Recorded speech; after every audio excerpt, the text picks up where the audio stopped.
नमस्कार, स्वागत है आपका हमारे चैनल पर। मैं हूं आपके साथ शिप्रा सैनी।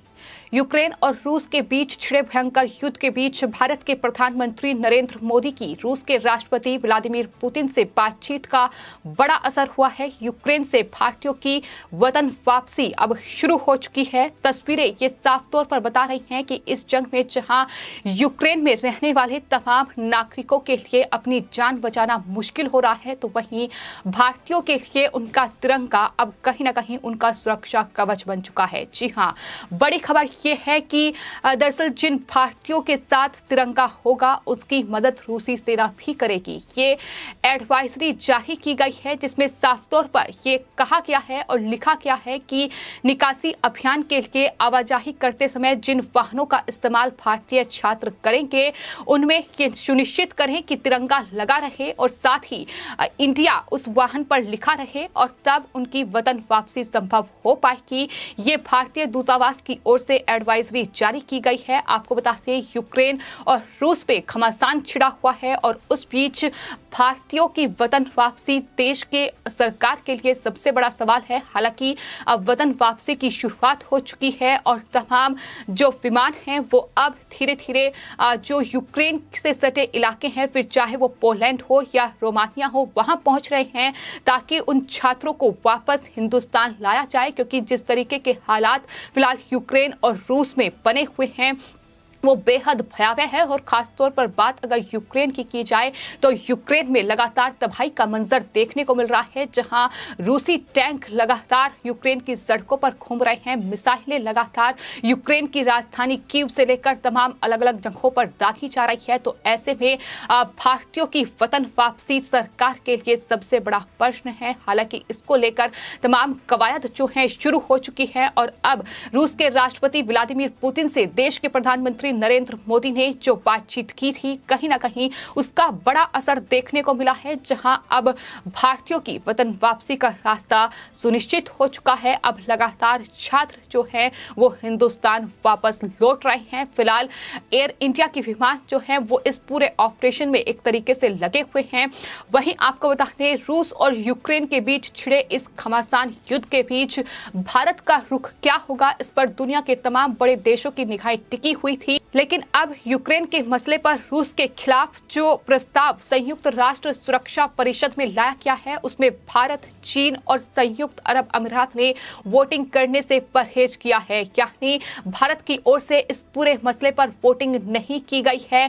रूस के खिलाफ ये निंदा प्रस्ताव था जो लाया गया था, लेकिन भारत ने साफ तौर पर परहेज करते हुए ये कहा है कि बातचीत के जरिए ही इस पूरे मसले का समाधान हो सकता है। आपको बता दें, संयुक्त राष्ट्र में भारत के स्थायी प्रतिनिधि राजदूत टीएस त्रिमूर्ति ने यह साफ तौर पर कहा है कि भारत यूक्रेन में हाल के घटनाक्रम से बेहद परेशान है और हम ये अनुरोध करते हैं कि हिंसा और शत्रुता को तत्काल खत्म करने के लिए सभी प्रयास किए जाएं। मानव जीवन की कीमत पर कोई समाधान कभी नहीं निकाला जा सकता है। उन्होंने साफ तौर पर यह कहा है कि ये खेद की बात है कि कूटनीति का रास्ता छोड़ दिया गया है और हमें इस पर वापस लौटना चाहिए। इन सभी कारणों से भारत ने इस प्रस्ताव पर वोटिंग से दूरी बनाए रखने का विकल्प चुना है। तो भारत का रुख अभी तक इस पूरी युद्ध पर न्यूट्रल ही रहा है। भारत लगातार ये अपील कर रहा है, यहाँ तक कि देश के प्रधानमंत्री नरेंद्र मोदी ने भी रूस के राष्ट्रपति व्लादिमीर पुतिन से फोन पर जो 25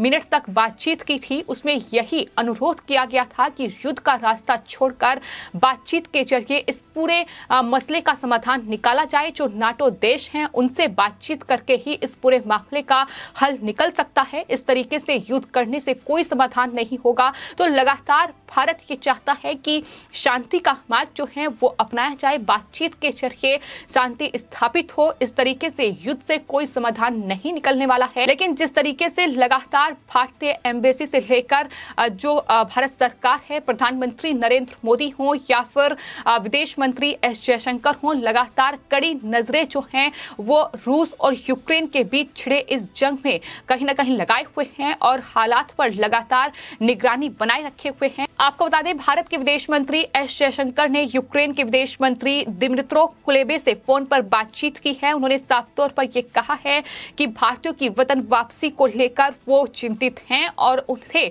सुनिश्चित करने के लिए ही ये पूरी बातचीत हुई है कि किस तरीके से जो भारतीय छात्र जो मेडिकल के स्टूडेंट्स हैं, 20,000 लगभग संख्या है, जो फिलहाल यूक्रेन के अलग अलग इलाकों में फंसे हुए हैं, वहां से उन्हें किस तरीके से निकाला जाए, ये भारत की पहली प्राथमिकता है। और इसको लेकर राष्ट्रपति व्लादिमीर पुतिन से भी जो भारत के प्रधानमंत्री नरेंद्र मोदी हैं, उनकी बातचीत हो चुकी है, जिसके बाद उन्होंने ये भरोसा जताया है कि जो रूसी सेना यूक्रेन में घुस चुकी है अलग अलग इलाकों में, वो दरअसल भारतीयों को वहां से निकालने में मदद करेगी। तो ये अपने आप में कहीं ना कहीं भारत की बड़ी उपलब्धि है और कहीं ना कहीं उस विपक्ष के मुंह पर भी करारा तमाचा है जो लगातार भारत के प्रधानमंत्री नरेंद्र मोदी की विदेश यात्राओं पर सवाल उठाते रहे हैं। लेकिन अब जिस तरीके से दुनिया के तमाम बड़े देश, फिर चाहे वो अमेरिका हो या दूसरे देश हो या फिर पाकिस्तान ही क्यों ना हो, जहां यूक्रेन से अपने छात्रों को निकालना, अपने नागरिकों को निकालना वहां उनके लिए मुश्किल हो रहा है,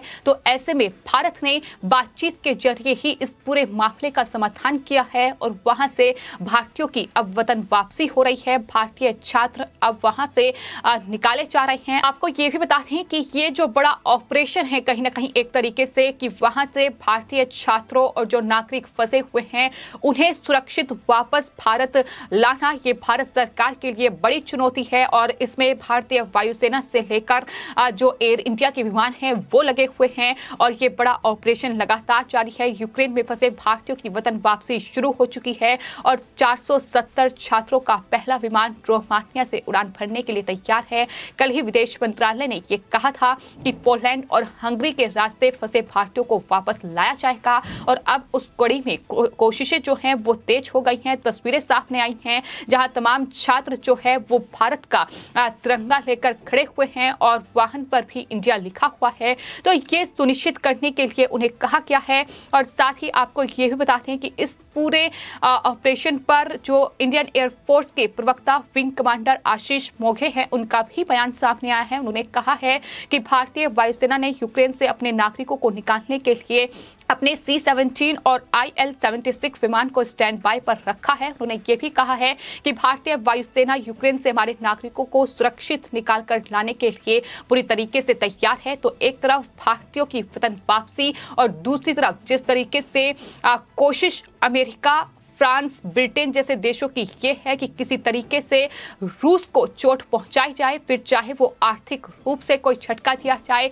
या फिर UNSC में कोई ऐसा प्रस्ताव लेकर आया जाए जिससे रूस पीछे हट जाए। लेकिन फिलहाल रूस के राष्ट्रपति व्लादिमीर पुतिन जैसे कि ये ठान कर बैठे हुए हैं कि यूक्रेन पर ये तबाही जारी रहेगी और साफ तौर पर उनका ये कहना है कि यूक्रेन जो है वो दरअसल पीछे हट जाए। लेकिन ऐसा भी तस्वीरें देखने को नहीं मिल रही हैं जहां दुनिया के तमाम देशों ने यूक्रेन का साथ छोड़ दिया है, तो वहीं यूक्रेन के जो राष्ट्रपति हैं जेलेंस्की, वो साफ तौर पर ये कह रहे हैं कि वो अड़िग रहेंगे, वो पीछे नहीं हटेंगे। तो इस तरीके की तस्वीरें लगातार इस युद्ध के बीच देखने को मिल रही है। लेकिन फिलहाल इस पूरी जंग के बीच जो निंदा प्रस्ताव लाया गया था रूस के खिलाफ, उस पर भारत ने वोटिंग करने से साफ तौर पर परहेज किया। हालांकि 11 देशों ने इस प्रस्ताव का समर्थन किया था, लेकिन रूस ने इस प्रस्ताव पर वीटो कर दिया था और भारत और चीन दोनों ने वोट करने से दूरी बनाई। लेकिन दोनों देशों ने वोट न करने के पीछे भी अलग अलग वजह बताई है, जहां भारत का साफ तौर पर यह कहना है कि कूटनीतिक रास्ता अपनाया जाए और बातचीत के जरिए इस पूरे मामले का समाधान निकाला जाए। साफ तौर पर भारत बार बार ये कह रहा है कि रूस कूटनीति और बातचीत के माध्यम से ही इस पूरी स्थिति का समाधान कर सकता है। हालांकि आने वाले वक्त में तस्वीरें क्या होंगी, हालात बेहद बदतर फिलहाल यूक्रेन में बने हुए हैं, जहां यूक्रेन के अलग अलग शहरों में तबाही का मंजर साफ तौर पर देखने को मिल सकता है। तो वहीं यूक्रेन के राष्ट्रपति जेलेंस्की ने भी पीछे हटने से साफ इनकार कर दिया है, तो वहीं रूस ने बातचीत के लिए इनकार कर दिया है। ये फिलहाल अब की तस्वीर है जो सामने आ रही है, लेकिन भारत का यही कहना है कि बातचीत के जरिए ही इस पूरे मामले का समाधान हो सकता है। युद्ध कोई रास्ता नहीं है कि इस पूरे मामले का समाधान निकाला जाए। फिलहाल आपकी इस पूरे मामले पर क्या राय है, हमें कमेंट बॉक्स में जरूर लिखें और चैनल को सब्सक्राइब करें। धन्यवाद।